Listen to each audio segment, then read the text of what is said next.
Assalamualaikum warahmatullahi wabarakatuh. Salam sejahtera untuk kita semua. Puji syukur atas nikmat yang Allah limpahkan sehingga saya dapat menyelesaikan tugas untuk memenuhi tugas ujian akhir semester ini. Saya ucapkan terima kasih di penghujung semester ini kepada Bapak Khoir Afandi LCMH selaku dosen pengampu mata kuliah Fikih Munakahat yang telah memberikan banyak ilmunya kepada kita. Sebelum masuk ke presentasi, izin memperkenalkan diri. Sebelumnya nama saya Muhammad Azhar Al-Asy'ari dari program studi HKI semester 4. Di sini saya akan memaparkan materi yang sudah saya buat sebelumnya dengan judul Pengembangan Konsep Pendidikan Pernikah dan Mediasi Pencegahan Perceraian sebagai upaya penguatan Mitsaqul Ghalidho. Di akhir presentasi ini nantinya kawan-kawan yang menonton insya Allah dapat memahami mengenai mediasi pencegahan perceraian. Langsung saja, mungkin yang pertama mengapa saya mengambil atau mengajukan judul ini. Sebetulnya judul ini pengembangan konsep pendidikan pranikah ini sebetulnya untuk anak-anak tarbiyah. Nah, mungkin saya tambahkan yaitu berupa mediasi pencegahan perceraian sebagai upaya penguatan Mitsaqul Ghalidho. Nah, karena mengenai mediasi ini mungkin harus dibahas juga mengenai konsep pendidikan pernikah tersebut karena ada korelasi antara keduanya. Ditambah pula mengapa saya mengambil judul ini karena tadi pada dasarnya manusia dengan segala ciptaannya baik dari segi tingkah lakunya serta dari berbagai pola interaksional masalah pun muncul saat manusia melakukan aktivitas. Makanya perlu nih ada konsep pendidikan pranikah gitu kan. Nah, karena mungkin dalam cakupannya ya mayoritas masalah bagi manusia ialah tempatnya gitu. Dan yang dimaksud dengan tempat ialah keluarga. Keluarga yang merupakan ruang sensitif bagi manusia gitu. Di sisi lainnya keluarga juga termasuk satuan lembaga pendidikan selain sekolah dan masyarakat yaitu pendidikan formal. Nah, itu bisa dibahas mengenai pendidikan konsep pendidikan atau pengembangan pendidikan pranikah itu. Mungkin nanti saya jelaskan juga mengenai apa yang ada atau materi apa sih yang seharusnya ada ketika diadakannya suatu pendidikan pranikah itu. Nah, lalu yang melatar belakangi saya mengajukan judul ini karena jumlah kasus perceraian di tanah air ini yang meningkat dari 2020 ke 2021. Nah, menurut laporan statistika Indonesia meningkat sebanyak 53,50% dari 2020 ke 2021. Di 2020 itu memuncaki angka 291.677. Lalu di 2021 447.743. Nah, ini mungkin yang melatar belakangi mengapa saya mengajukan judul ini karena amat penting sekali mengenai pengembangan atau konsep pendidikan pranikah ini dan berupa mediasi pencegahan perceraian sebagai upaya penguatan Mitsaqul Ghalidho. Nah, lalu dalam makalah ini rumusan masalah yang saya masukkan yaitu bagaimana sih konsep pendidikan pranikah dan relevansinya dengan atau dalam pendidikan Islam. Nah, yang kedua bagaimana mediasi pencegahan perceraian. Mungkin kita lanjut saja ke pembahasan mengenai konsep pendidikan pranikah. Nah, mungkin kalau dilihat dari definisi yaitu upaya persiapan pendidikan yang dilakukan seseorang semenjak ia memulai memilih dan atau mencari jodoh sampai pada saat setelah terjadinya pembuahan dalam rahim seorang ibu. Nah, mengapa sih konsep pendidikan pranikah itu perlu ada? Karena kalau di Fathul Hijaz dijelaskan karena perkawinan itu adalah kesunahan yang disukai dan pola hidup yang dianjurkan. Tapi ada pula pendidikan mengenai sebelum atau nikah itu ada materi-materi yang harus disampaikan kepada orang-orang yang belum menikah untuk sebagai bahan kita untuk melanjutkan pernikahan yang lebih sakinah, mawadah, warahmah untuk juga penguatan Mitsaqul Ghalidho tadi. Di dalam pendidikan pranikah juga nanti jelaskan anjuran melaksanakan perkawinan dalam Al-Qur'an itu ada di dalam Quran surat An-Nisa ayat 3, Quran surat Ar-Rum ayat 21, Quran surat An-Nur ayat 32. Di situ dijelaskan. Nah, mungkin kalau dilihat dari Quran surat An-Nisa ayat 3 Dan jika kamu takut tidak akan dapat berlaku adil terhadap hak-hak perempuan yang yatim, bila mana kamu mengawininya, maka kawinilah wanita-wanita lain yang kamu senangi, 2, 3, atau 4. Kemudian jika kamu takut tidak akan dapat berlaku adil, maka kawinilah seorang saja atau budak-budak yang kamu miliki. Yang demikian itu adalah lebih dekat kepada tidak berbuat aniaya.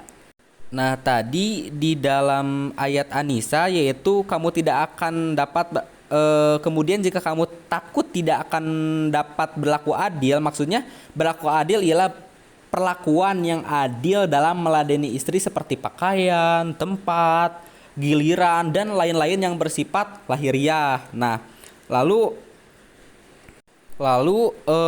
tadi maka kawinilah seorang saja. Maksudnya apa? Islam memperbolehkan poligami dengan syarat-syarat tertentu. Mungkin syarat-syarat ini sudah dijelaskan oleh dosen kita yaitu Bapak Khoir Afandi, LCMH. Nah, Islam memperbolehkan poligami dengan syarat-syarat tertentu. Nah, sebelum turun ayat ini poligami sudah ada dan pernah pula dijalankan oleh para nabi sebelum Nabi Muhammad SAW. Ayat ini membatasi poligami sampai 4 orang saja.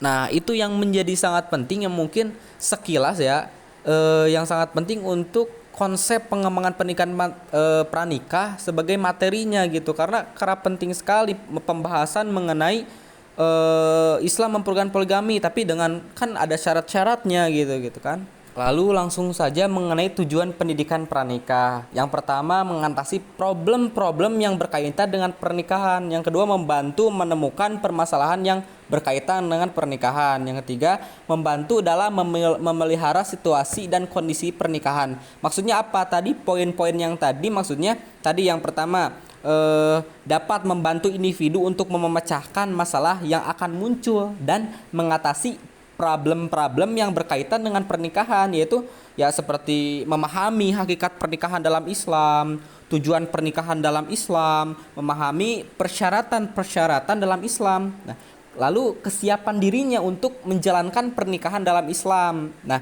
poin yang kedua, membantu individu menemukan permasalahan yang berkaitan dengan pernikahan. Nah, yaitu membantu individu untuk memahami segala permasalahan yang dihadapi, membantu individu memahami kondisi dirinya dan lingkungan masyarakat. Nah, lalu membantu individu dalam menetapkan pilihan penyelesaian atau pemecahan masalah yang sedang dihadapi sesuai dengan ajaran agama Islam. Nah, ini ada sebuah konsep yang sangat keren sekali karena ini ada relevansinya dengan agama Islam. Karena dengan pendidikan Islam, mohon maaf, karena tadi sebagai sumbernya itu Al-Quran dan hadis itu sebagai sumber utama.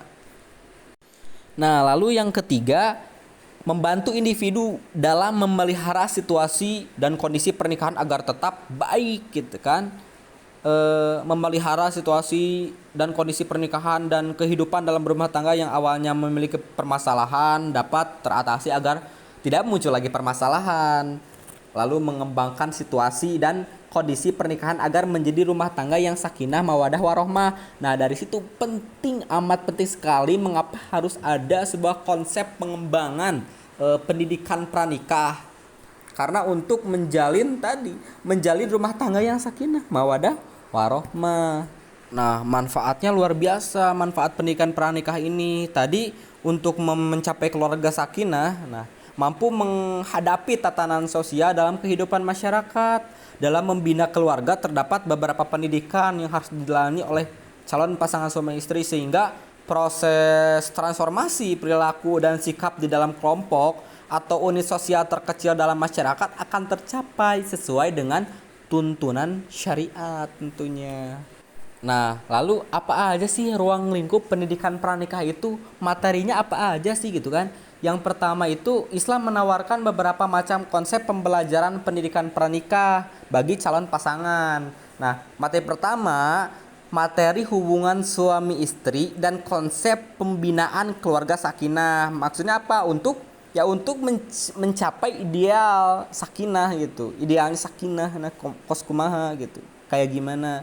Nah, ada prinsip-prinsip yang harus diketahui dan dipenuhi oleh calon pasangan.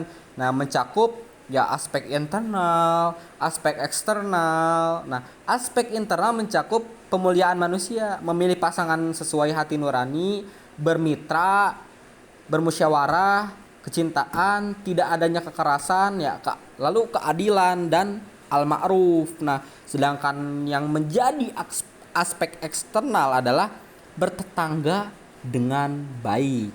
Poin yang kedua, materi hak, kewajiban dan tanggung jawab. Nah, apabila akad nikah telah berlangsung dan sah memenuhi syarat dan rukunnya, maka menimbulkan akibat hukum. Dengan demikian akan menimbulkan pula hak dan kewajibannya selaku suami istri. Jika hak dan kewajiban dijalankan dengan benar dan tulus, maka perkawinan akan melahirkan kebahagiaan yang langgeng. Adapun pembahasan tentang hak dan kewajiban berumah tangga dalam Islam dibagi dalam 3 aspek. Nah, yang pertama itu hak istri wajib dipenuhi oleh suami, dan menjadi kewajiban bagi suami terhadap istri adalah mendapat perlakuan baik dari suami, selalu dijaga dengan baik oleh suami, mendapat nafkah lahir batin, memperoleh pembinaan akhlak dari suami terus menerus dengan penuh kesabaran, memperoleh keadilan, nah, diberi pelajaran bila durhaka. Kedua, hak suami yang menjadi kewajiban istri adalah memperoleh pelayanan yang baik dari istri, memelihara diri, memelihara harta suami. Jadi ya kasarnya jangan hedonis lah gitu ya, karena ya tadi walaupun manusia banyak sifat hewaninya, ya inilah pentingnya pendidikan pernikah itu.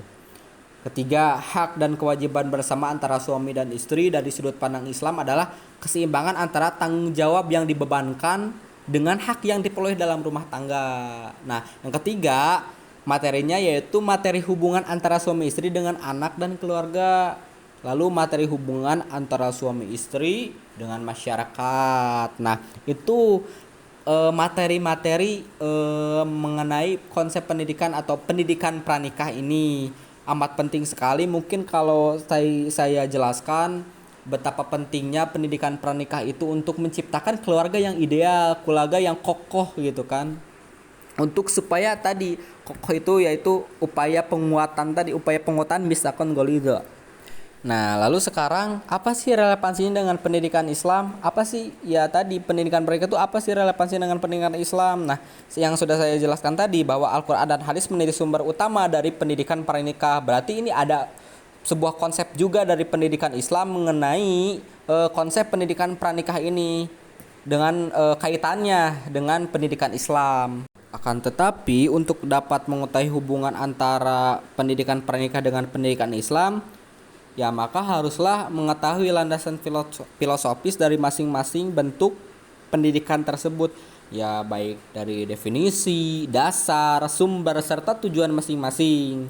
Karena dengan melihat secara filosofis merupakan salah satu cara pendekatan yang digunakan oleh para ahli pendidikan dalam memecahkan problematika pendidikan dan menyusun teori-teori pendidikannya. Di samping menggunakan metode ilmiah lainnya, selain itu juga memberikan arah agar teori yang dikembangkan oleh para ahlinya yang berdasarkan dan menurut pandangan mereka mempunyai relevansi dengan kehidupan nyata.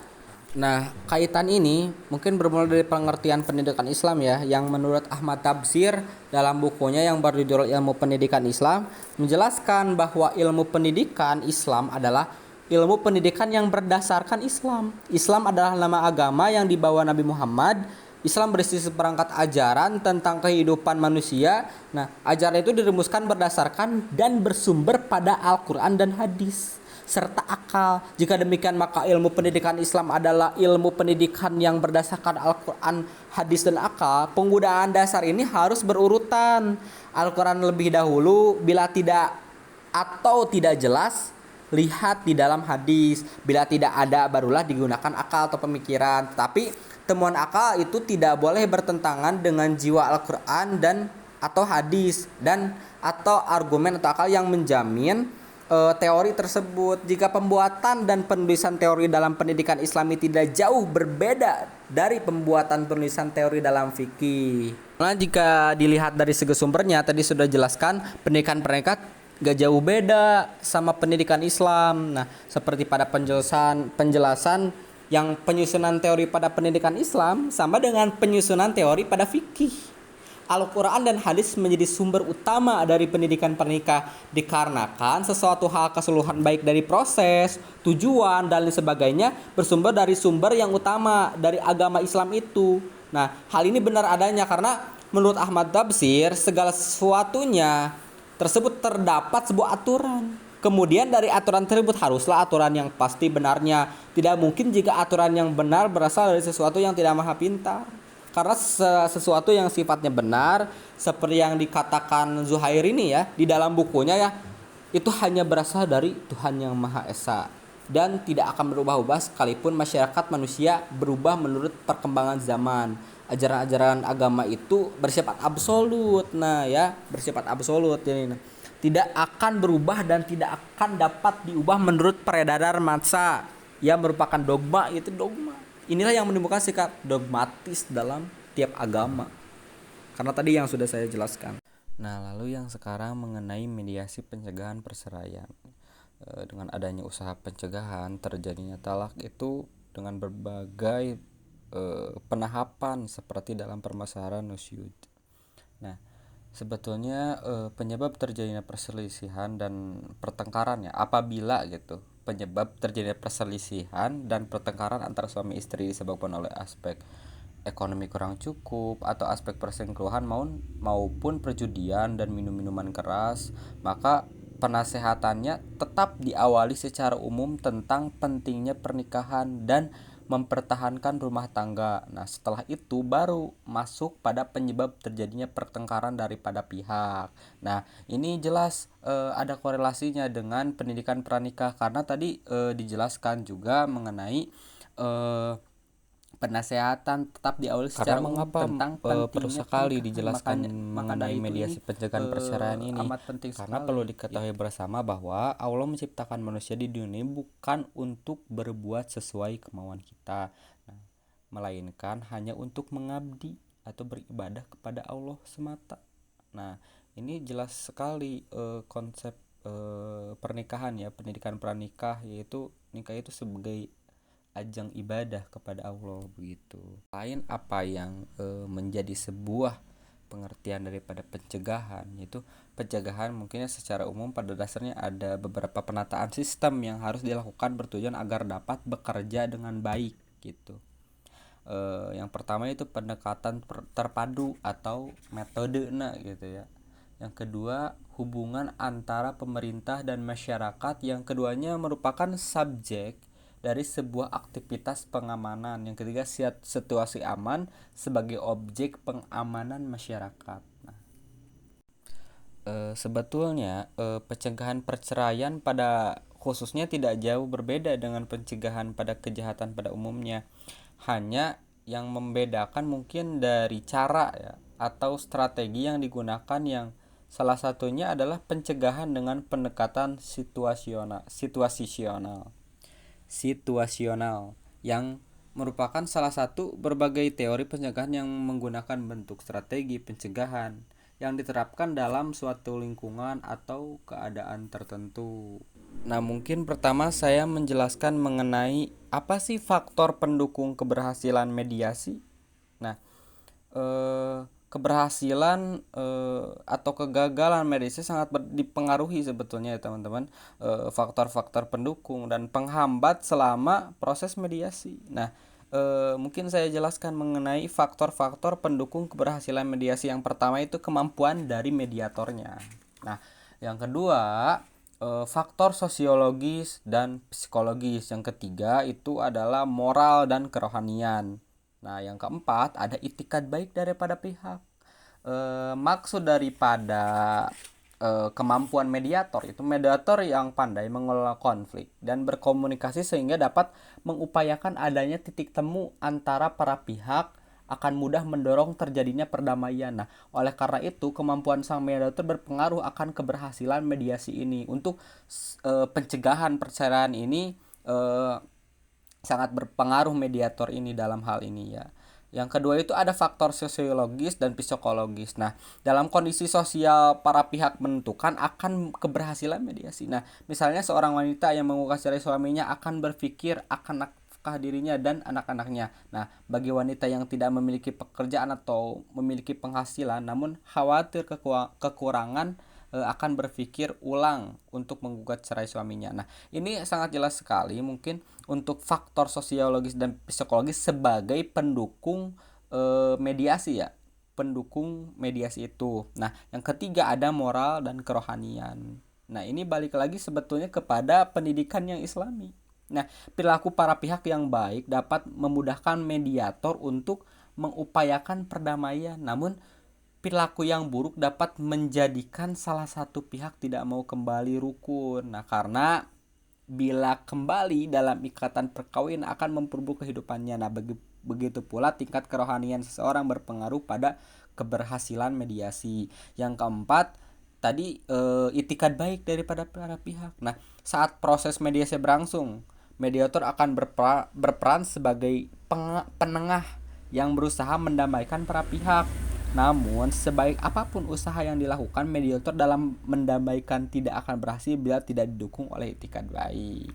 Nah, lalu sekarang faktor penghambat keberhasilan mediasi apa aja sih yang menjadi faktor penghambat mediasi ini? Faktor yang menjadi penghambat keberhasilan mediasi. Nah, yang pertama keinginan kuat daripada para pihak untuk bercerai. Nah, seringkali terjadi saat mediasi salah satu pihak bahkan keduanya sudah sangat kuat keinginannya untuk bercerai. Kedatangan mereka ke pengadilan agama biasanya terjadi akibat tidak berhasilnya upaya perdamaian yang dilakukan oleh pihak keluarga, sehingga hal ini yang sering menyulitkan mediator untuk mengupayakan perdamaian. Nah, yang kedua, sudah terjadi konflik yang berkepanjangan. Nah, ini sangat berpengaruh sekali untuk yang menjadi penghambat faktor mediasi.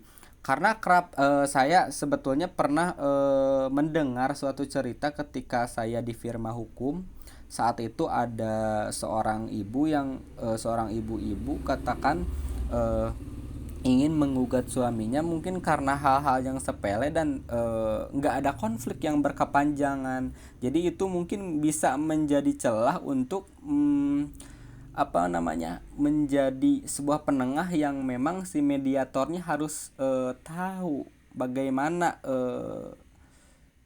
latar belakang atau konflik yang ada gitu. Mungkin begitu. Itu yang kedua. Yang ketiga, faktor psikologis atau kejiwaan. Nah, kekecewaan yang sangat dalam ya terhadap pasangan hidupnya seringkali memunculkan rasa putus harapan seseorang akan ikatan perkawinannya. Nah, sehingga tidak ada pilihan lain kecuali mengakhiri perkawinannya. Mungkin itu yang menjadi faktor penghambat. Nah, selalu sekarang mengenai mediasi pencegahan perceraian sebagai upaya penguatan misakon golido. Sebetulnya ini sudah dijelaskan di awal, mungkin ini lebih signifikan atau diulang lagi karena biar lebih terperinci lagi apa sih itu misakon golidon itu. Nah, kalau dilihat dari ayat Al-Qur'an, surat Al-Ahzab ada ayat 7. Nah, dan ingatlah ketika kami mengambil perjanjian dari nabi-nabi dan dari kamu sendiri dan Nuh, Ibrahim, Musa dan Isa putra Maryam, dan kamu telah mengambil dari mereka perjanjian yang teguh. Nah, di situ ada misakon golido atau perjanjian yang teguh atau kokoh gitu. Yang kedua ada surat Quran An-Nisa ayat 154. Nah, kata misak ini dalam bahasa Arab yaitu janji ya atau piagam perjanjian. Nah, itu komitmen gitu sebagai bentuk taukid dari lebih dari sekadar janji sebetulnya. Nah, sedangkan kalau itu berasal dari kata gil yang berarti kuat, berat, kokoh, teguh. Sedangkan dalam kompilasi hukum Islam yang dimaksud misakon itu adalah akad yang sangat kuat untuk mentaati perintah Allah dan melaksanakannya merupakan ibadah. Nah ini sangat ada korelasinya lagi. Saya jelaskan mungkin untuk kawan-kawan yang menonton video ini sangat ada korelasinya dengan sebuah konsep pendidikan pranikah. Nah, bagaimana mungkin kalau dikaitkan dengan mediasi, relevansinya dengan sebuah mediasi ada titik temu antara mediator dengan sang suami, dengan pasangan suami istri. Nah, di situ ada titik temu bagaimana penjelasan mengenai misakon golidon ini untuk sebagai tadi penguatan misakon golido ini. Jadi mediasi pencegahan perceraian ini dikaitkan dengan sebuah upaya daripada janji itu sendiri. Nah, misakon goldo ini yang diperuntukkan untuk kehidupan keluarga dijelaskan dalam Quran surat An-Nisa ayat 21. Nah, yang berbunyi bagaimana kamu akan mengambilnya kembali padahal sebagian kamu telah bergaul atau bercampur dengan yang lain.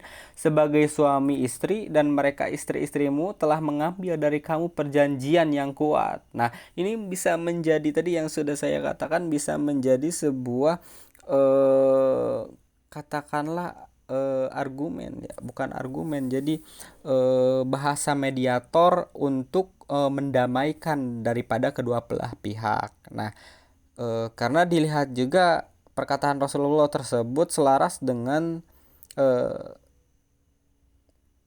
tiga poin pertama dalam kompilasi hukum Islam tentang hak dan kewajiban suami istri pasal 77 mengenai yang pertama itu suami istri memikul kewajiban yang luhur untuk menegakkan rumah tangga yang sakinah mawadah warohmah yang menjadi sendi dasar dari susunan masyarakat. Nah, suami istri wajib saling cinta mencintai, hormat menghormati, setia dan memberi bantuan lahir batin yang satu kepada yang lain. Yang ketiga, suami istri memikul kewajiban untuk mengasuh dan memelihara anak-anak mereka baik mengenai pertumbuhan jasmani, rohani maupun kecerdasannya dan pendidikan agamanya. Mungkin sebetulnya hanya itu yang bisa saya sampaikan mengenai konsep pendidikan atau konsep pengembangan pendidikan pranikah dan mediasi pencegahan perceraian. Karena mungkin saya juga masih banyak belajar mengenai ini. Alhamdulillah mungkin saya membawa judul mediasi pencegahan perceraian. Saya juga bisa tahu mengenai bagaimana saya sebagai mahasiswa hukum keluarga Islam bisa mengarahkan siapa saja yang mungkin konsultasi dan lain sebagainya untuk mengarahkan agar tidak terjadinya sebuah hal yang tidak diinginkan. Mungkin begitu. Mungkin hanya itu yang bisa saya sampaikan. Mohon maaf apabila banyak kesalahan. Mungkin sebagai kesimpulan daripada apa yang sudah saya jelaskan mengenai pendidikan pernikah dalam Islam yang ada yaitu ketika memilih jodoh atau tahap seseorang dalam memahami apa saja yang harus diketahuinya sebelum pernikahan dilangsungkan. Nah, konsepsi mengenai membangun rumah tangga termasuk pemenuhan atas hak-hak suami istri. Nah, lalu pandangan mengenai anak sesuai tujuan pernikahan yang salah satunya adalah sebagai pelestari keturunan. Lalu relevansi pendidikan pernikah terhadap pendidikan Islam dapat dilihat dari definisi dasar sumber serta tujuan masing-masing. Nah, secara umum pendidikan pernikah mempunyai tujuan jelas serta landasan yang bersumber dari ajaran Islam yakni Al-Quran dan hadis. Nah, lalu fenomena mewabahnya perceraian sudah sepatutnya untuk disikapi dengan bijak dalam Islam agar keluarga tersebut tidak berhenti di tengah jalan. Maka dalam membangun keluarga harus berangkat dari komitmen, kesungguhan, dan kesiapan kedua belah pihak. Karena pernikahan merupakan perjanjian sakral, bukan main-main. Misakon golidon atau perjanjian yang kokoh. Nah, itu yang mungkin yang tadi sudah saya jelaskan. Tidak hanya antara kedua pasangan, tapi juga melibatkan Allah SWT dalam meredam perceraian yang ada dalam Al-Quran dan anjuran tentang musyawarah bil ma'ruf. Pertama, mengajarkan tetap berbuat ma'ruf meski cinta telah memudar. Kedua, bersabar dan tidak tergesa-gesa dalam mengambil keputusan cerai dengan mengingat kembali amanah dan perjanjian kedua belah pihak dalam waktu awal pernikahan. Ketiga, agar bersabar ketika tidak menyukai pasangan karena kita tidak mengetahui mana yang lebih di antara yang kita sukai dan yang tidak kita sukai sesuai dengan redaksi terakhir Al-Quran surat An-Nisa ayat 19, bila kamu tidak menyukai mereka maka bersabarlah, karena boleh jadi kamu tidak menyukainya padahal Allah menjadikan pada mereka kebaikan yang banyak. Nah, mungkin itu saja yang bisa saya sampaikan. Nah, mungkin untuk sarannya ya, baik pihak mediator, baik pasangan suami istri, baik keluarga, baik kalau untuk mediator, bahwa kedepannya diperlukan buku saku yang baik untuk pegangan mediator dalam menyelesaikan perdamaian atau mediasi untuk pencegahan perceraian. Nah, lalu bagi suami istri mungkin untuk pembaca ini ya, agar memikirkan kembali keputusan keinginan untuk bercerai kembali, mengingat masa-masa saat saling menyukai waktu pertama bersama. Nah, ingat anak dan keluarga yang akan menanggung perceraian yang dilakukan. Nah, selesaikan masalah secara baik-baik dan pikirkan dampaknya. Lalu mungkin untuk bagi keluarga ya, bantu dan dukunglah pihak anggota keluarga dalam menjalani kehidupan rumah tangganya. Jangan menjadi penyebab perceraian dan mendukung perceraian tersebut. Keluarga harus jadi pihak yang pertama kali bisa menyelesaikan permasalahan tersebut. Nah, ketimbang mendukung perceraian. Mungkin itu saja yang bisa saya sampaikan. Sebelumnya saya mohon maaf apabila ada kesalahan. Lalu saya berterima kasih kepada Bapak dosen pengampu mata kuliah Fikih Munakahat, yaitu Bapak Khoir Afandi LCMH, yang sudah mengajarkan kami, memberikan banyak sekali ilmunya. Alhamdulillah, banyak sekali apa yang saya ketahui yang dulunya saya tidak tahu menjadi tahu. Alhamdulillah. Mungkin itu saja yang bisa saya sampaikan. Billahi taufiq wal hidayah. Wassalamualaikum warahmatullahi wabarakatuh.